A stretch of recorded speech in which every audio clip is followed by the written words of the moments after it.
Hello students.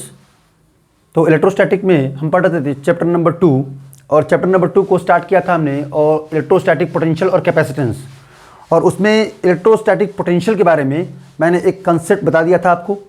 अब उससे आगे उस पोटेंशियल में ही मैंने बताया था कि इसकी चर्चा थोड़ा सा आगे बढ़ाएंगे और देखेंगे कि इसका रिलेशन इलेक्ट्रिक फील्ड के साथ कैसा होता है। फिर बात करेंगे इलेक्ट्रोस्टैटिक पोटेंशियल डिफरेंस के बारे में, पोटेंशियल डिफरेंस के बाद पोटेंशियल एनर्जी के बारे में। तो आज उसमें से एक कर लेते हैं और निकाल लेते हैं रिलेशन इलेक्ट्रिक फील्ड और इलेक्ट्रिक पोटेंशियल के बीच में क्या रिलेशन होता है। और ये बहुत इंपॉर्टेंट भी है क्योंकि ये रिलेशन न केवल आगे के सेक्शन में काम आता है, इसके अलावा सीबीएसई बोर्ड एग्जाम में 2 मार्क्स क्वेश्चन बन के भी आता है और है बहुत आसान, कुछ भी नहीं है, 2 मिनट का काम है रिलेशन निकालना। तो मान लो इसके लिए क्या करते हैं, मैं पहले 3 डायमेंशनल कोऑर्डिनेट सिस्टम चूज करता हूँ एक्स वाई और जेड। हालांकि मैं इलेक्ट्रिक फील्ड लूंगा एक ही डायरेक्शन में। मैंने मान लिया कि ओरिजिन पे एक चार्ज रखा हुआ है ऐसे प्लस क्यू, और यहाँ से इस डायरेक्शन में ही इलेक्ट्रिक फील्ड एग्जिस्ट करता है। तो यहाँ से एक्स कोऑर्डिनेट पे यानी एक्स दूरी पे अगर मैं कहूँ कि इलेक्ट्रिक फील्ड क्या होगी, तो electric field due to point charge at a distance R कितना होता है, K Q by are square, तो के क्यू बाई एक्स स्क्वायर। इस पॉइंट पर अगर आपसे पोटेंशियल पूछूं तो पोटेंशियल कितना हो जाएगा, के क्यू बाई एक्स। अब इस पोटेंशियल को यानी इस रिलेशन को के क्यू बाई एक्स को डिफ्रेंशिएट कर लेते हैं with respect two variable x. Variable कौन है, एक्स। तो उसके रिस्पेक्ट में अगर इसको डिफ्रेंशिएट करेंगे तो के और क्यू बाहर आ जाएगा और D by D x 1 by x, इसका डिफ्रेंशिएशन हो जाएगा x टू दी पावर -1, तो -1 इधर, तो -1 -1 -2, that is K Q into -1 by X square. Minus sign बाहर लेते हैं, माइनस के क्यू बाई एक्स स्क्वायर। अरे ये तो इलेक्ट्रिक फील्ड है, ध्यान से देखो ये इलेक्ट्रिक फील्ड है कि नहीं, के क्यू बाई एक्स स्क्वायर। इसका मतलब D V by D X किसके इक्वल है, माइनस टाइम ई के। ये पूरा का पूरा रिलेशन मैग्नीट्यूड किसका है, इलेक्ट्रिक फील्ड का है, K Q by X square. तो D V by D X की लिख सकते हैं minus time E, and this is the relation between electric field and electric potential, और इसे बोलते हैं पोटेंशियल ग्रेडियंट और सिंपल ग्रेडियंट। ग्रेडियंट की मीनिंग होती है स्लोप या ढलान, यानी इसको हम पूरा ऐसे बोल सकते हैं कि इंक्रीमेंट और डिक्रीमेंट या रेट ऑफ चेंज, रेट ना बोले, रेट तो टाइम के रिस्पेक्ट में हो जाएगा, change with respect to distance.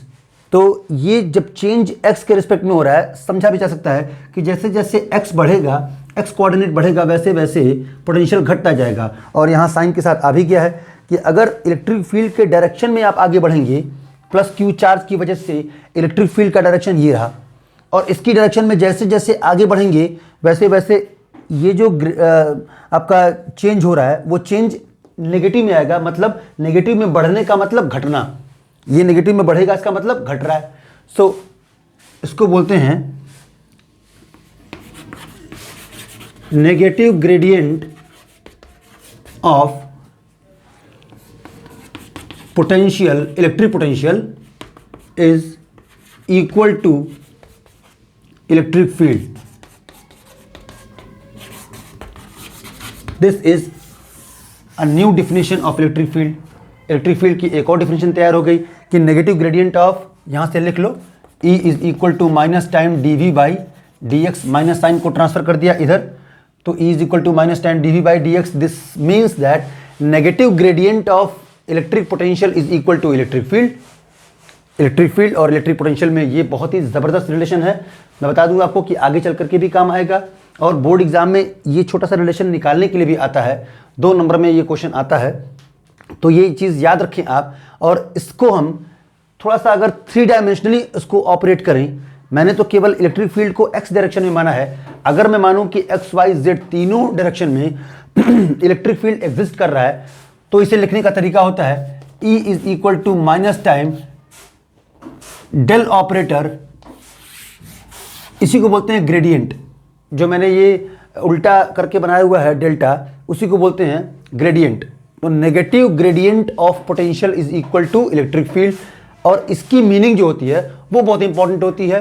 हालांकि इससे थोड़ा सा आगे जाने पर वो बीएससी का सिलेबस हो जाएगा, लेकिन इसकी मीनिंग मैं आपको क्लियर कर दूं, पहले ये नोट डाउन पूरा कर लो और ये नोट करने के बाद फिर आगे बढ़ते हैं और उसकी मीनिंग मैं आपको क्लियर करता हूं क्या है। तो E is equal to minus time gradient into V, तो उस ग्रेडियंट का मतलब क्या होता है ये समझ लो। ये एक ऑपरेटर है जिसे नेबुला बोलते हैं, कहीं कहीं पे लिखा होता है बुक्स में नेबुला या नेबला, जो भी बोल सको। इस ऑपरेटर का मतलब होता है partial derivative with respect to x i cap, partial derivative with respect to y j cap, plus partial derivative with respect to z k cap. तो यहाँ अगर मैं उसको रख दूँ v को, इसका मतलब पार्शियली हमको डिफरेंशिएट करना होगा। अगर इलेक्ट्रिक फील्ड एग्जिस्ट करता है x, y और z तीनों ही डायरेक्शन में, तो उसे कैसे लिखा जाएगा E को। तो देखो E को मैं पूरा लिख रहा हूँ dv, ये v बाहर आता पूरा, ये डेल नेबुला और इंटू v बाहर आता, तब वो इलेक्ट्रिक फील्ड बनता विथ नेगेटिव साइन। सो यहाँ पर v से मल्टीप्लाई कर देते हैं बारी बारी, इस v को ऑपरेट करेंगे तीनों पे। तो तीनों पे जब ऑपरेट करेंगे तो del partial derivative of potential with respect to x plus partial derivative of potential with respect to y J cap plus partial derivative of potential with respect to z k cap. This is the meaning of electric field if electric field exist in all three dimensions. तीनों dimensions में अगर exist कर रहा है तो ये उसकी पूरी मीनिंग हो गई। और ये उसका एक छोटा सा टर्म हो गया जिसका बहुत ज़्यादा मतलब नहीं है क्लास 12 लेवल तक, बट मैंने केवल इंट्रोडक्शन के लिए बता दिया, आपको जानकारी के लिए बता दिया कि अगर तीनों डायरेक्शन में एक्स वाई जेड तीनों एक्सेस पर अगर इलेक्ट्रिक फील्ड एग्जिस्ट कर रहा है, तीनों डायमेंशन में इलेक्ट्रिक फील्ड एग्जिस्ट कर रहा है, तो आप इस पोटेंशियल को पार्शली डिफरेंशिएट करके और इलेक्ट्रिक फील्ड को कैलकुलेट कर सकते हैं। अब इसके आगे बस ये छोटी सी चर्चा थी इलेक्ट्रिक फील्ड और इलेक्ट्रिक पोटेंशियल के बीच में रिलेशन पे। अब जब न्यूमेरिकल का सेक्शन करेंगे पोटेंशियल में तो कुछ क्वेश्चन इसके ऊपर भी कराएंगे ताकि आपके कॉन्सेप्ट क्लियर हो जाए। और याद रखो इस सेक्शन से कई बार क्वेश्चन पूछा भी हुआ है, 2 मार्क्स में, कभी 3 मार्क्स में, बारी बारी करके बहुत सालों में मैंने देखा हुआ है कि ये क्वेश्चन आते भी हैं। इलेक्ट्रिक फील्ड और इलेक्ट्रिक पोटेंशियल इन दोनों के रिलेशन को लेकर के कई बार न्यूमेरिकल पूछे भी जाते हैं। तो उस न्यूमेरिकल को सॉल्व हम पार्शियली डिफरेंशिएट करके करेंगे पोटेंशियल को with respect to X Y and Z axis, और फिर आई कैप जे कैप और के कैप का यूज़ करके और इलेक्ट्रिक फील्ड को लिख देंगे। यहाँ पर अगर इलेक्ट्रिक फील्ड को लिखना हो जो मैंने चूज़ किया था, तो मैंने चूज़ किया था इलेक्ट्रिक फील्ड को केवल एक्स डायरेक्शन में। तो इलेक्ट्रिक फील्ड को लिख सकते हैं यहाँ से d by D x i cap is equal to minus time e i cap. ऐसे पूरा लिखा जाएगा in vector form in coordinate system. D by D x किस में है, i cap is equal to minus time e i cap. Minus sign significance क्या कर रहा है, क्या सिग्निफाई कर रहा है, माइनस साइन का सिग्निफिकेंस क्या है यहाँ पे। माइनस साइन ये बता रहा है कि जैसे जैसे आप इलेक्ट्रिक फील्ड के डायरेक्शन में आगे बढ़ेंगे वैसे वैसे इलेक्ट्रिक पोटेंशियल कम होता रहेगा। सोच के देखो, इन्फिनिटी से यहाँ कहीं इन्फिनिटी है, यहाँ से एक चार्ज को यहाँ तक लेके आए। पोटेंशियल का मतलब होता है एक चार्ज को इन्फिनिटी से लेके आना और एक दूसरे चार्ज को यहाँ तक लेके आए। अब खुद ही डिसाइड करो कि किसको लाने में ज़्यादा वर्क करना पड़ा होगा, इस ऊपर वाले को ले आने में ज़्यादा वर्क करना पड़ा होगा या इस नीचे वाले को ले आने में ज़्यादा वर्क करना पड़ा होगा। तो जाहिर है इस नीचे वाले को लाने में ज़्यादा वर्क करना पड़ा होगा, इसका मतलब ज़्यादा पोटेंशियल। तो जब इलेक्ट्रिक फील्ड से आप कम दूरी पे हैं तो इलेक्ट्रिक पोटेंशियल ज़्यादा, जैसे जैसे दूरी बढ़ाएंगे और इलेक्ट्रिक फील्ड के डायरेक्शन में आगे बढ़ेंगे तो पोटेंशियल घटता है। और ये चीज़ें नोट कर लो कि if any charge move in the direction of electric field then electric potential decreases.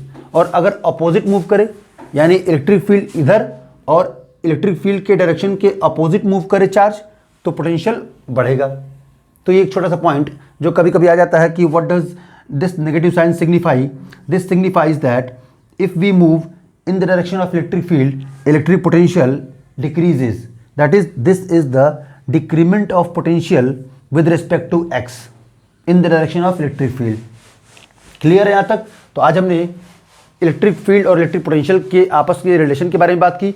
अब इलेक्ट्रोस्टैटिक पोटेंशियल एनर्जी और इलेक्ट्रोस्टैटिक पोटेंशियल डिफरेंस के बारे में नेक्स्ट वीडियो में बात करेंगे। और ऐसे छोटे छोटे पार्ट्स में पढ़ने में और मज़ा आता है और समझ भी आसानी से आता है। तो आप छोटे छोटे पार्ट्स में ही नोट्स भी बनाते रहिए और अच्छे से उसको प्रिपेयर करते रहिए। छुट्टियां हैं, खूब सारा टाइम है आपके पास और इतने अच्छे से प्रिपरेशन कर सकते हैं आप ताकि बोर्ड में बहुत अच्छे नंबर पाएं। तो आज के लिए सिर्फ इतना ही।